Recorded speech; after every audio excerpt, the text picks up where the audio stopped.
Good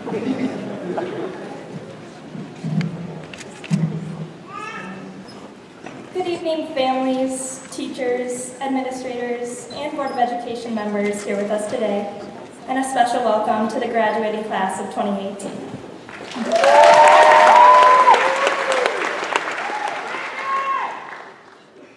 Like all three of us speaking tonight, I racked my heart and mind searching for the perfect message that I wanted to leave with the classmates that I have known for over a decade and with those I've met along the way. Because of this, I didn't strive to write a forgetful speech. So my goal was to avoid that boring aspect by telling you a potentially embarrassing story that I think has meaning we can all use on our journey onward into the real world. It started a few months ago on an average day at work. I'm a hostess for a small restaurant in Clawson, and on this one exceptionally slow day, my manager asked me to do a new task, to sweep the front walkway. Easy. I went in the back and found what I might call an old-fashioned broom and dustpan and prepared for the task. Now what I'm going to say next is about to sound crazy, but I swear within seconds of holding that broom, I knew something was off. I was trying to angle the broom correctly while holding it with both hands, but it felt incredibly awkward and I could not figure out how to execute the back and forth motion. You know, sweep. I stood there struggling, switching positions and tangling my own two left feet in front of the entire restaurant, trying to pretend to be as nonchalant as I possibly could, sweating. Then it immediately dawned on me. I've never swept the floor with an actual broom before. Now I would like to mention that it's not like I don't do chores or have never mopped before, because I surely have, but I've never had to sweep, and it definitely does not work like my Swiffer back at home.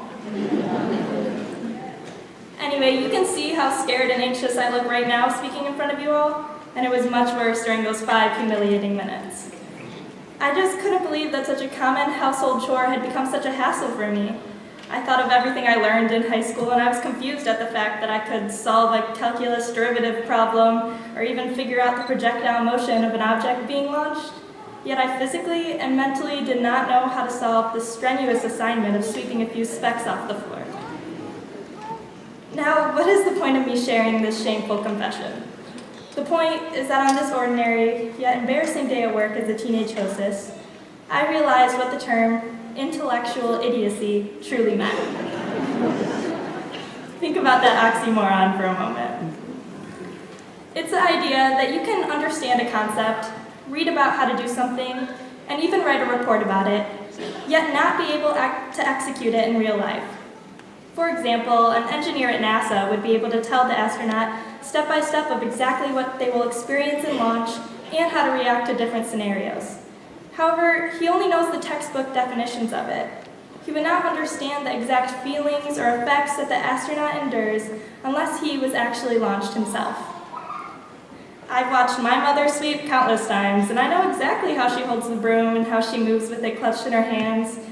Yet, when the task came to hand, I, the genius observer of the sweeping motion, could not physically complete the request.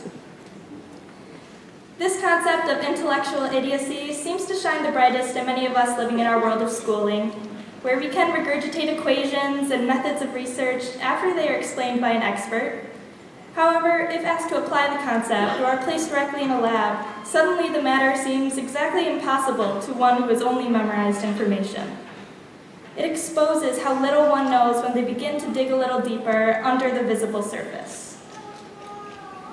I am simply trying to encourage each and every one of us to battle this intellectual idiocy as it approaches in whatever comes next after high school.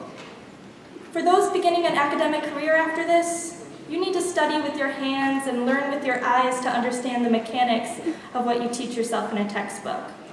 By flourishing in the world of opportunities and actually performing in the studied materials area, one may truly be able to grow. For those going to work after high school, you need to absorb like a sponge the movements and verbal cues all around you, while observing those above you. You have to take what someone tells you to do and do it well, exceeding limits and becoming an expert yourself. And for those of you entering the armed forces, you will experience learning by doing. Appreciate their belief in training with your hands, because in doing so correctly, you can pave the way into becoming the heroes that will serve our country with honor. No matter where you go next, you have to be prepared to dive into the deep waters and teach yourself how to stay afloat in this real-world life.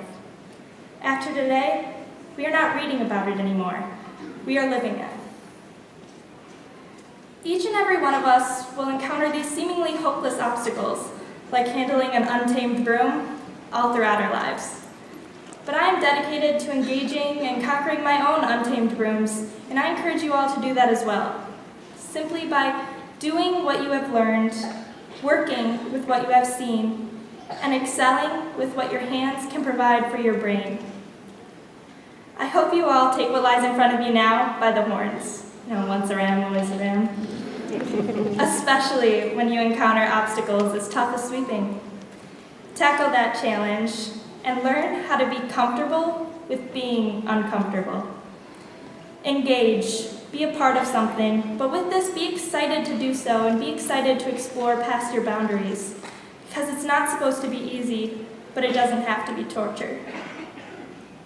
I challenge you to go out and conquer the vivid reality and no longer just the blueprints. Find your untamed brooms, search for the truth, question your faults, and master the ones you care about most. Because remember, you will not learn everything from a book. I'm so grateful to have now seen that we all learn more by doing than by reading. And by doing, we can accomplish the understood. So now you might remember this message a little longer than 5 minutes after leaving the building, simply by laughing at the girl who didn't know how to sweep. In that case, at least I met my goal. But I would like to take this time to once again thank the teachers, administrators, parents, and Board of Education members who have supported and created this amazing community that has shaped us into the graduates and people we are today. And a special thank you to my parents for not always giving me the answers, but rather allowing myself to experience things hands-on. I am forever grateful. And finally, the biggest thank you and the best congratulations to the class of 2018. I hope you all take on your wildest brooms.